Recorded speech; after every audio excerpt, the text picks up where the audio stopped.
Well, we're doing a Martin Luther King Day event that day, and we're moving in on that first day.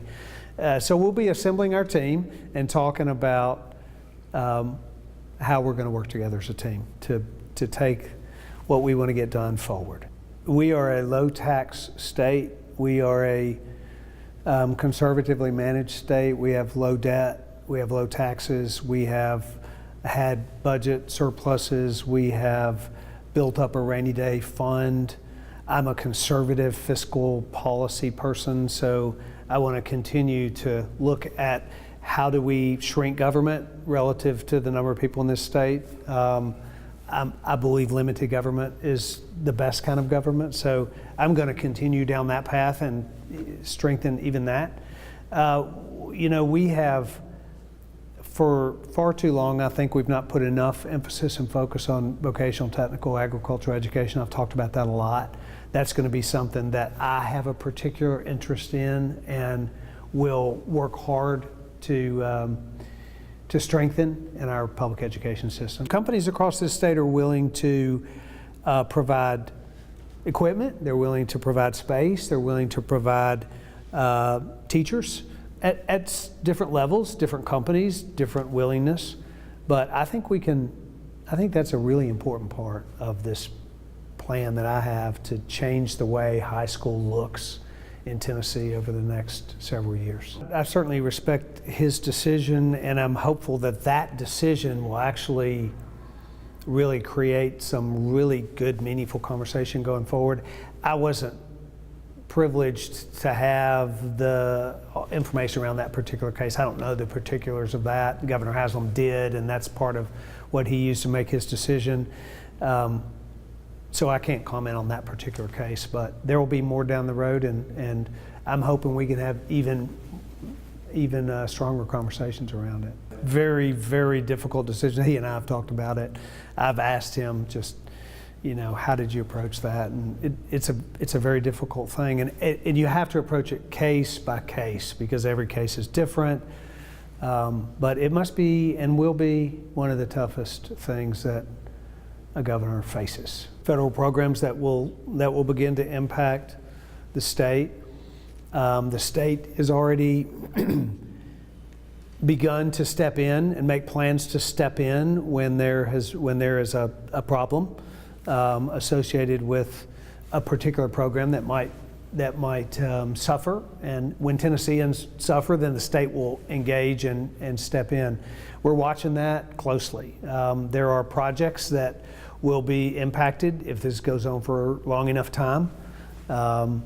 So we're hopeful, really hopeful, that the federal government will resolve their differences and come to a conclusion. I mean, but meanwhile, the state will address the challenges that we face when they come to us. I think sanctuary cities are a bad idea for this state. We should not have them. We should do whatever it takes to be certain that we don't, in part because a sanctuary city is by definition lawless, and we are a nation of law, and we're a state of law, and we need to abide by that. It's been a big problem. Testing is something that we really need to look at in this state. I think that we, I've said many times, we know in business that you can't improve what you don't measure.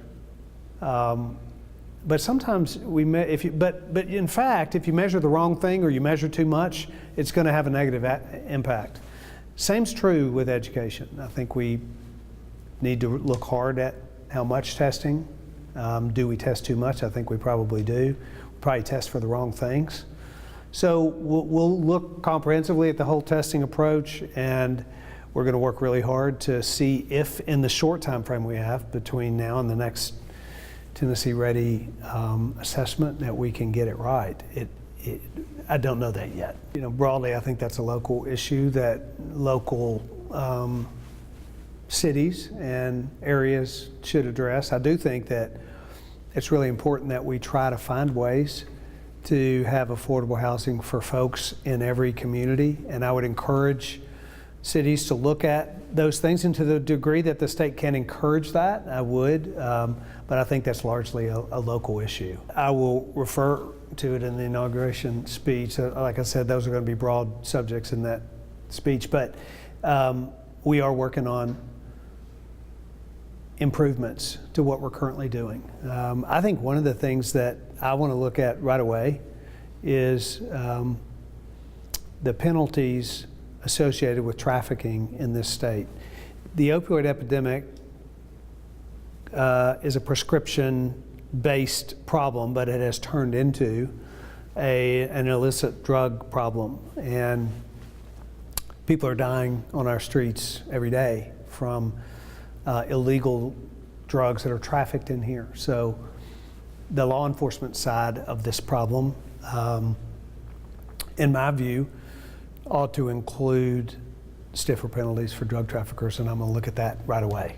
We don't have definitive plans for any legislation yet. We're creating a legislative package right now, and you know there's weeks ahead that we'll be doing that, but it's absolutely one of the things we're thinking about and talking about right now. What does that really mean? So I want traffickers to believe that Tennessee's not the place to traffic. They can go somewhere else.